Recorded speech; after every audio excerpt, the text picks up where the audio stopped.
Μιλήσαμε πριν, κύριε Ματάνα, στο πάνελ για την ενεργειακή μετάβαση και την ασφάλεια του εφοδιασμού. Δύο βασικές προκλήσεις. Υπάρχει συμβιβασμός μεταξύ αυτών των δύο στρατηγικών στόχων στην Ευρωπαϊκή Ένωση?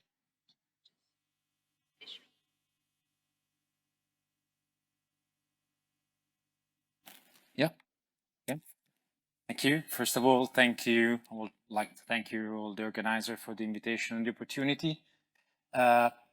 Regarding your question, I think that in the last 12 months, we had heard and listened only about energy transition in the way there was moving away from fossil fuel investment, and the energy transition was all about this. Mm-hmm. After the Ukrainian crisis, I think there has been the security of supply issue has been brought back under the spotlight. And I think that everybody realized that we're not seeing, I mean, we cannot speak about really a trade-off between energy transition and security of supply, but we cannot have a safe security, a safe transition if we don't have a backbone on security of supply. And that means that probably we don't have a real trade-off between the two, but we probably have to think to a rebalance of those that are the pillars of the energy debate. We have heard before about the energy trilemma, mm-hmm. so the three pillars of the energy debate, and I think we have seen a very polarized discussion in the last year over environment, mm-hmm. with less focus on energy security and affordability and access and competitiveness. So I think it's... Fix this. Yeah. Okay. Μικροφωνίστε το ακουστικό. Yeah. Okay. So it's not really a trade-off, I think, but I think it's really a rebalance. And then I think there is an additional point when we speak about security of supply. I think we all realize that the target for energy transition going toward the decarbonization of energy, we have discussed a lot about this today, is not on question. The real question here is the timing. The timing is a driver that we have to take into consideration when we want to target a safe transition. The energy sector and the energy industry cannot be changed one day to another. So I think... Is there a timing? Yeah. The timing that has been set from the European Commission is clear, but what has been done to achieve those targets within the time frame was to stop some investment and to jump to a complete different system, and the system was not ready. And we have the situation that we are living now is the proof of that, because the system was not really resilient enough. So in a stress scenario as the one that we are living, we are facing high prices. We have to go back to burn coal and lignite instead of having renewables. And this because, for example, gas is not seen as the transition fuel, but has been seen as the enemy of everything. So I think we have to rebalance the energy dilemma and rethink how, in the correct time frame, we can arrive to the right conclusion without jumping, not having a backup solution first. So, κάνω το επόμενο ερώτημα. Ποιος είναι, κατά την άποψή σας, ο ρόλος των υποδομών στο ενεργειακό σενάριο μετά την Ουκρανική κρίση? Δηλαδή, βάλατε το θέμα του χρόνου, του timing, μιλήσατε για rebalance, αλλά εδώ έχουμε ένα κομβικό σημείο που είναι η Ουκρανική κρίση, ο πόλεμος. Yeah, you're definitely right. The Ukrainian crisis brought in front of the energy system a clear evidence, and I think two main evidences. The first one is the importance of infrastructures, and the second is the importance of diversification. Regarding the first one, just to have in mind two figures, if we see at the infrastructure development in the last decade in Europe, we see a strange effect. I mean, not that strange, but we see that in the last decade, the infrastructure between Europe and Russia increased the capacity of transport for gas around 160 BCM per year. If you think to Nord Stream 1, Nord Stream 2, and Turk Stream. And this brought to an increase in dependence of Europe from Russia, from 27% of the overall consumption to more than 40%. At the same time, we haven't experienced the same development in the southern part of, let's say, interconnection system, in the southern corridor. And we have seen a reduction of the dependence from the southern sources. That means that, to me, it's very clear that infrastructure are an enabler for access to sources. But if we don't see and if we don't build infrastructure within a framework that is the framework of diversification, it's just increasing, possibly, the dependence. So it's access to resources, but if it's not well and strategically built, it's not security of supply. It's just access. And I have an easy and clear example here that is a positive one, that is the interconnection that has been mentioned between Greece and Bulgaria, IGB. It's very easy for me because I'm the shareholder of the project. I know it very well. This project has been thought, realized, supported by EU exactly for this purpose, for diversification.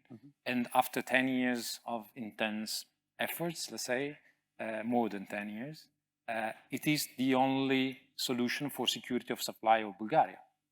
So this is an example of an infrastructure with an aim, with a target that was diversification, that is coming on stream what is needed, and solve this issue of security of supply. What we are experiencing now is, after the crisis, is that all the system is moving toward LNG, for example. And again, I think building an LNG full chain, liquefaction vessels and regasification, we have just listened about FSRU's effect and race for having them. I think it's not enough. Again, I think it's having access to the resources, to LNG, but it's not the guarantee of having the gas at the right level of price we want. And we are already experiencing that. So the infrastructure is key. It's an enabler, but we really need to have security of supply, the right diversification of routes, of technologies, and of sources. And this, I think, is what really can help Europe to be on the safe side. Μέσα σε αυτό το περιβάλλον, μέσα σε αυτό το περιβάλλον που μας περιγράψατε, θέλω να μας πείτε μάλλον για τον EastMed. Ένα φιλόδοξο σχέδιο δικό σας που εμπλέκεται, θέλω να πω, η IGI Poseidon. Να μας πείτε πώς διαμορφώνει τις ισορροπίες στη Μεσόγειο και τι πρέπει να περιμένουμε στο πλαίσιο της ενεργειακής μετάβασης από τον EastMed. Πόσο μπορεί, τι μέρος της ενεργειακής μετάβασης αποτελεί ο EastMed σε όλη την περιοχή. Yeah, thank you. That's probably the easiest question for me. No, not easy, but I think I'm really convinced that EastMed has a strategic role for security of supply for Europe. Because there are many reasons, I see this project as unique for bringing an infrastructure that can diversify and create a new energy corridor for Europe. The starting point is that we have a basin, the Mediterranean basin, where we have resources that are discovered, they are available, they are big enough for export, I mean, to supply the region and the export, and they are the closest resources that Europe have. Yes. But they are not part of the supply portfolio of Europe. So I think it's natural for us, in my view, that ISMED is the best solution to connect in an efficient manner these close resources in the Mediterranean basin to Europe. And also because, I mean, they're not part of the portfolio. Of course, Europe is increasing the volumes from the historical partners, like can be Algeria or Libya or now Azerbaijan. But these are new, and these are from a reliable country and reliable partners. So this is what really is missing in the mix of supply portfolio for Europe. And I think that the project itself has some strength. And the first one is that is the only project that can connect these resources directly to Europe without any transit through a non-European country. That's the first one, and is unique. No other options for that can provide this.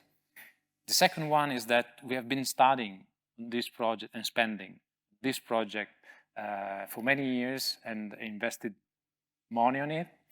And therefore, we can say that the project is technically feasible. As you said, you're right, it's ambitious, it's challenging, but it's technically feasible.